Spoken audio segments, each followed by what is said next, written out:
The Bhagavad Gita, Canto 18.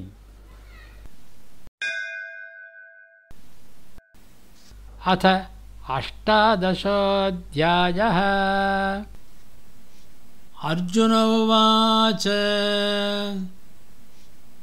सन्न्यासस्य महाबाहो तत्त्वमिच्छामि वेदितुम् त्यागस्य च हृषीकेश पृथक् केशिनिषूदन।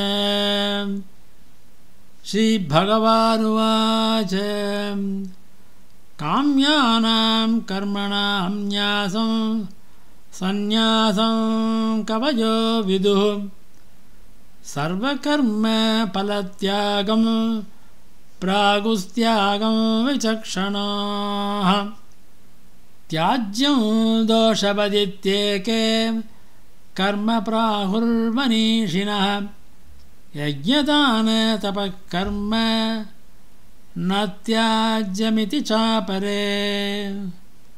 निश्चयं शृणु मे तत्र त्यागे भरतसत्तम।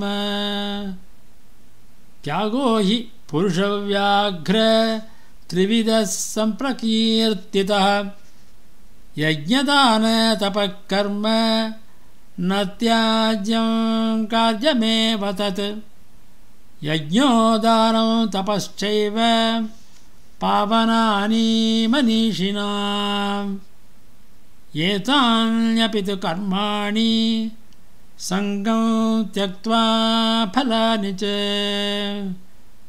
कर्तव्यानीति मे पार्थ निश्चितं मतमुत्तमम्।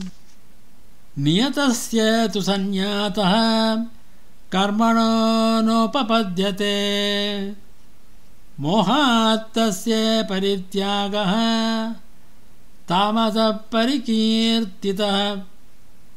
दुःखमित्येव यत्कर्म कायक्लेशभयात् त्यजेत् सकृत्वा राजसं त्यागं नैव त्यागफलं लभेत्। कार्यमित्येव यत्कर्म नियतं क्रियतेऽर्जुन सङ्गं त्यक्त्वा फलं चैव स त्यागः सात्विको मतः। न द्वेष्ट्य कुशलं कर्म कुशलेनानुषज्यते त्यागी सत्त्वे समाविष्टो मेधावी चिन्न संशयः। न हि देहभृता शक्यं त्यक्तुं कर्माण्यशेषतः। यस्तु कर्मफलत्यागी स त्यागीत्यभिधीयते। अनिष्टमिष्टं मिश्रं च त्रिविधं कर्मणः फलम् भवत्यत्यागिनां प्रेत्य न तु सन्न्यासिनां क्वचित्। पञ्चैतानि महाबाहो कारणानि निबोध मे सांख्ये कृतान्ते प्रोक्तानि सिद्धये सर्वकर्मणाम्। अधिष्ठानं तथा कर्ता करणं च पृथग्विधम् विविधाश्च पृथक् चेष्टा दैवं चैवात्र पञ्चमम्। शरीरवाङ्मनोभिर्यत् कर्म प्रारभते नरः न्याय्यं वा विपरीतं वा पञ्चैते तस्य हेतवः। तत्रैवं सति कर्तारम् आत्मानं केवलं तु यः पश्यत्यकृतबुद्धित्वान् न स पश्यति दुर्मतिः। यस्य नाहं कृतो भावो बुद्धिर्यस्य न लिप्यते हत्वापि स इमान् लोकान् न हन्ति न निबध्यते। ज्ञानं ज्ञेयं परिज्ञाता त्रिविधा कर्मचोदना करणं कर्म कर्तेति त्रिविध कर्मसंग्रह ज्ञानं कर्म च कर्ता च त्रिधैव गुणभेदतः प्रोच्यते गुणसंख्याने यथावशृणुतान्यपि सर्वभूतेषु यनैकं भावमव्ययमीक्षते अविभक्तं विभक्तेषु तज्ज्ञानं विद्धि सात्विकं पृथक्त्वेन तु यज्ञानं नानाभावान् पृथग्विधान् वेत्ति सर्वेषु भूतेषु तज्ज्ञानं विद्धि राजसं यत्तु कृष्णवदेकस्मिन् कार्ये सक्तमहैतुकम् अतत्त्वार्थवदल्पं च तत् तामसमुदाहृतम्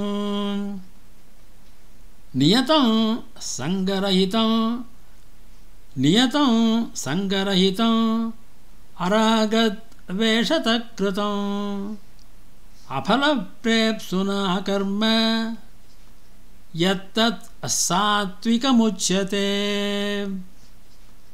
यत्तु कामेप्सुना कर्म साहङ्कारेण वा पुनः क्रियते बहुलायासं तद् राजसमुदाहृतम् अनुबन्धं क्षयं हिंसाम् अनवेक्ष्य स पौरुषं मोहादारभ्यते कर्म यत्तत् तामसमुच्यते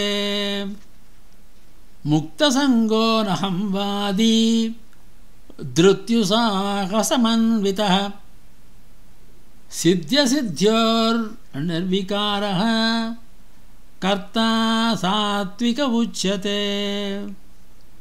रागी कर्मफलप्रेप्सुः लुब्धो हिंसात्मको शुचिः हर्षशोकान्वितः कर्ता राजसपरिकीर्तितः अयुक्तप्राकृतस्तब्धः शठो नैष्कृतिको लतः विषादी दीर्घसूत्री च कर्ता तामस उच्यते बुद्धेर्भेदं धृतेश्चैव गुणतस्त्रिविधं शृणु प्रोच्यमानम् अशेषेण पृथक्त्वेन धनञ्जय प्रवृत्तिं च निवृत्तिं च कार्याकार्ये भयाभये बन्धं मोक्षं च या वेत्ति बुद्धिः सा पार्थसात्विकी यया धर्मम् अधर्मं च कार्यं चाकार्यमेव च अयथावत् प्रजानाति बुद्धिः सा पार्थराजसी अधर्मं धर्म इति या मन्यते तमसावृता सर्वार्थान् विपरीतांश्च बुद्धिः सा पार्थतामसी धृत्यायया धारयते मनः प्राणेन्द्रियक्रियाः योगेन व्यभिचारिण्या धृतिः सा पार्थसात्विकी यया तु धर्मकामार्थान् धृत्या धारयते अर्जुन प्रसंगेन फलाकांक्षी धृतिः सा पार्थराजसी यया स्वप्नं भयं शोकं विषादं मदमेव च न विमुञ्चति दुर्मेधा धृतिः सा पार्थतामसी सुखं त्विदानीं त्रिविधं शृणु मे भरतर्षभ अभ्यासात् रमते यत्र दुःखान्तं च निगच्छति यत्तदग्रे विषमिव परिणामे अमृतोपमम् तत्सुखं सात्विकं प्रोक्तम् आत्मबुद्धिप्रसादजम् विषयेन्द्रियसंयोगात् यत्तदग्रे अमृतोपमम् परिणामे विषमिव तत्सुखं राजसं स्मृतम् यदग्रे चानुबन्धे च सुखं मोहनमात्मनः निद्रालस्य प्रमादोत्थं तत् तामसमुदाहृतम् न तदस्ति पृथिव्यां वा दिवि देवेषु वा पुनः सत्वं प्रकृतिजैर्मुक्तं यथेभिः स्यात् त्रिभिर्गुणैः ब्राह्मणक्षत्रियविषां शूद्राणां च परन्तप कर्माणि प्रविभक्तानि स्वभावप्रभवैर्गुणैः शमोदमस्तपः शौचं क्षान्तिरार्जवमेव च ज्ञानं विज्ञानमास्तिक्यं ब्रह्मकर्म स्वभावजम् शौर्यं तेजो धृतिर्दाक्ष्यं युद्धे चाप्यपलायनं दानमीश्वरभवश्च क्षात्रं कर्म स्वभावजम् कृषिगौरक्ष्यवाणिज्यं वैश्यकर्म स्वभावजम् परिचर्यात्मकं कर्म शूद्रस्यापि स्वभावजम् स्वे स्वे कर्मण्यभिरतः संसिद्धिं लभते नरः स्वकर्मनिरतः सिद्धिं यथा विन्दति तच्छृणु यतः प्रवृत्तिर्भूतानां येन सर्वं इदं ततं स्वकर्मणा तमभ्यर्च्य सिद्धिं विन्दति मानवः श्रेयान् स्वधर्मो विगुणः परधर्मास्वनुष्ठितात् स्वभावनियतं कर्म कुर्वन्नाप्नोति किल्बिषम् सहजं कर्म कौन्तेय सदोषम् अपि न त्यजेत् सर्वारम्भा हि दोषेण धूमेनाग्निरिवावृताः असक्तबुद्धिः सर्वत्र जितात्मा विगतस्पृहः नैष्कर्म्यसिद्धिं परमां सन्न्यासेनाधिगच्छति सिद्धिं प्राप्तो यथा ब्रह्म तथाप्नोति निबोध मे समासेनैव कौन्तेय निष्ठा ज्ञानस्य या परा बुद्ध्या विशुद्धया युक्तो धृत्यात्मानं नियम्य च शब्दादीन् विषयान् त्यक्त्वा रागद्वेषौ यदुस्य च विविक्तसेवी लघ्वाशी यतवा कायमानतः ध्यानयोगपरो नित्यं वैराग्यं समुपाश्रितः अहङ्कारं बलं दर्पं कामं क्रोधं परिग्रहं विमुच्य निर्ममः शान्तो ब्रह्मभुजाय कल्पते ब्रह्मभूतप्रसन्नात्मा न शोचति न काङ्क्षति समः सर्वेषु भूतेषु मद्भक्तिं लभते पराम् भक्त्या माम् अभिजानाति यावान्यश्चास्मि तत्त्वतः ततो मां तत्त्वतो ज्ञात्वा विशते तदनन्तरं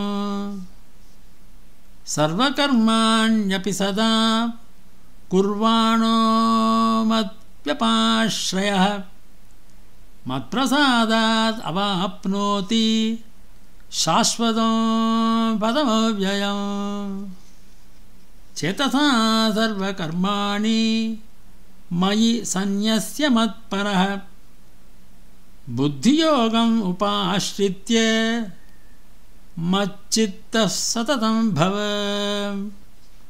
मच्चित्तः सर्वदुर्गाणि मत्प्रसादात् तरिष्यसि अथ चेत्त्वम् अहङ्कारान् न श्रोष्यसि विनक्ष्यसि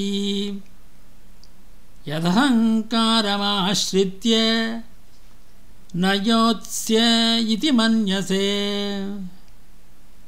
मिथ्यैष व्यवसायस्ते प्रकृतिस्त्वां नियोक्ष्यति स्वभावजेन कौन्तेय निबद्धस्वेन कर्मणा कर्तुं नेच्छसि यन्मोहात् करिष्यस्य वशोऽपि तत् ईश्वरः सर्वभूतानां हृद्देशेऽर्जुन तिष्ठति भ्रामयं सर्वभूतानि यन्त्रारूढानि मायया तमेव शरणं गच्छ सर्वभावेन भारत तत्प्रसादात् परां शान्तिं स्थानं प्राप्स्यसि शाश्वतम् इति ते ज्ञानमाख्यातं गुह्यात् गुह्यतरं मया विमुष्यैतत् अशेषेण यथेच्छसि तथा कुरु सर्वगुह्यतमं भूयः शृणु मे परमो वचः इष्टोऽसि मे दृढमिति ततो वक्ष्यामि ते हितम् मन्मना भव मद्भक्तो मद्याजी मां नमस्कुरु मामेवैष्यसि सत्यं ते प्रतिजाने प्रियोऽसि मे सर्वधर्मान् परित्यज्य मामेकं शरणं व्रज अहं त्वा सर्वपापेभ्यो मोक्षयिष्यामि मा शुचः इदं ते न तपस्काय न भक्ताय कदाचन न चाशुश्रूषवे वाच्यं न च मां योऽभ्यसूयति य इमं परमं गुह्यं मद्भक्तेष्वभिधास्यति भक्तिं मयि परां कृत्वा मामेवैष्यत्य संशयः न च तस्मान् मनुष्येषु कश्चिन्मे प्रियकृत्तमः भविता न च मे तस्मात् अन्यप्रियतरो भुवि अध्येष्यते च य इमौ धर्म्यं संवादमावयोः ज्ञानयज्ञेन तेनाहम् इष्टस्याम् इति मे मतिः श्रद्धावान् अनसूयश्च शृणुयात् अपि यो नरः सोऽपि मुक्तः शुभान् लोकान् प्राप्नुयात् पुण्यकर्मणाम् कश्चिदेतच्छ्रुतं पार्थ त्ववैकाग्रेण चेतसा कश्चित् अज्ञानसम्मोहः प्रणष्टस्ते धनञ्जय। अर्जुन उवाच नष्टो मोहः स्मृतिर्लब्धा त्वत्प्रसादान् मयाच्युत। स्थितोऽस्मि गतसन्देहः करिष्ये वचनं तव। सञ्जय उवाच इत्यहं वासुदेवस्य पार्थस्य च महात्मनः संवादम् इममश्रौषम् अद्भुतं रोमहर्षणम्। व्यासप्रसादात् श्रुतवान् एतद् गुह्यमहं परम्। योगं योगेश्वरात् कृष्णात् साक्षात् कथयतः स्वयं। राजन् संस्मृत्य संस्मृत्य संवादम् इममद्भुतम्। केशवार्जुनयोः पुण्यं हृष्यामि च मुहुर्मुहुः। तच्च संस्मृत्य संस्मृत्य रूपमत्यद्भुतं हरेः। विस्मयो मे महान् राजन् हृष्यामि च पुनः पुनः। यत्र योगेश्वर कृष्णो यत्र पार्थो धनुर्धरः तत्र श्रीर्विजयो भूतिः ध्रुवा नीतिर्मतिर्मम। ॐ तत्सत् इति श्रीमद्भगवद्गीतासु उपनिषत्सु ब्रह्मविद्यायां योगशास्त्रे श्रीकृष्णार्जुनसंवादे मोक्षसंन्यासयोगो नाम 18